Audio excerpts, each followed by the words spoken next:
With the advent of streaming services, it has certainly made it more convenient for us to go and consume our favorite content, be it movies, TV shows, or even music. However, it's also made it very easy for big tech to go and censor things. Hello, I am Ian K, and welcome to Current Year, where we talk about the clown world that is the current year. And sadly, this kind of censorship is not new. We saw this with Netflix going and censoring Back to the Future 2 with the scene with the Ooh La La magazine. Also in 2020, HBO Max pulls Gone with the Wind because of racist depictions, even though it has the first black woman to win an Academy Award. You know they're all about first until they're not.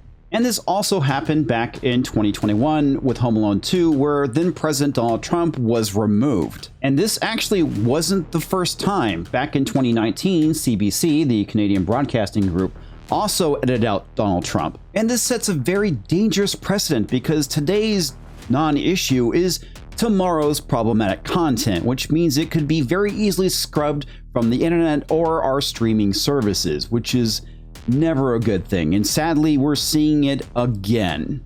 From Reclaim the Net, digital versions of Hollywood classic movies are being censored even after you purchase them. And if you're not a subscriber to Reclaim the Net, I highly suggest you do. They do great work and they definitely deserve your support. Another example of how the era of digital and streaming media and content provides new opportunities for censorship and rewriting history, even involving works of art, recently played out when the movie The French Connection, a multiple Oscar winner, got overhauled. And it wasn't to enhance color or sound, considering the famed classic was filmed in 1971. It wasn't even the usual film and TV censorship of bleeping out individual words. It was to remove a scene containing several lines of dialogue that the Criterion Channel streaming platform's owners doesn't want there, because they're racist. Disney's sneaky remake of the William Friedkin film starts at minute 10:05, where a scene, an exchange between Gene Hackman and Roy Schneider's characters Doyle and Cloudy, got removed. Now, I can't even read you what they said because they drop an N-bomb and, well, you know, YouTube.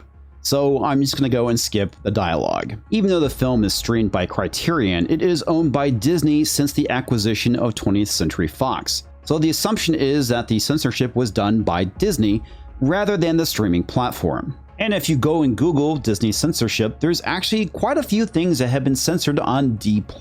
So Disney is no stranger to censorship. I'm just gonna go and casually scroll through here, but we have the Goofy movie, Hail the King, Adventures in Babysitting, Agents of S.H.I.E.L.D., the original Aladdin from 1992, Andy Mack, Bluey. Why are they censoring Bluey? Violence was toned down and the show was made more family friendly. Get that, a kids show was made more family friendly by Disney.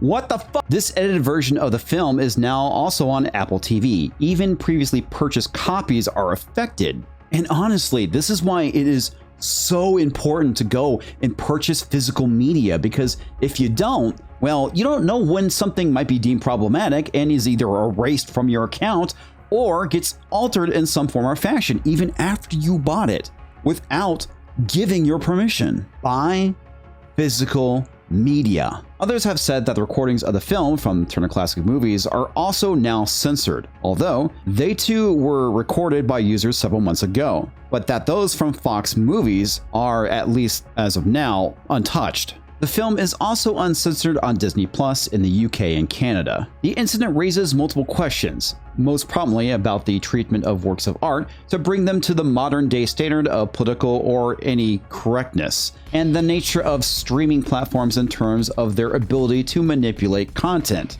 in effect removing true ownership from their paying customers. And like I previously said, you don't own digital content, which gives them the ability to go and censor it.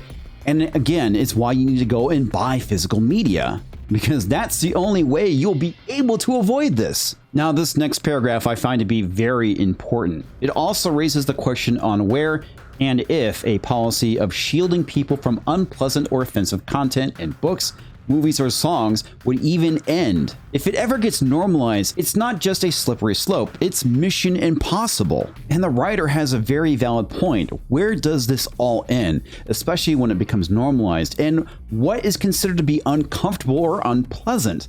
and what gets censored as a result of that. This is incredibly dangerous because what's next? The Mona Lisa? Because it was created by an Italian guy and Italians have been associated with fascism? I mean, come on, you can totally see that one coming.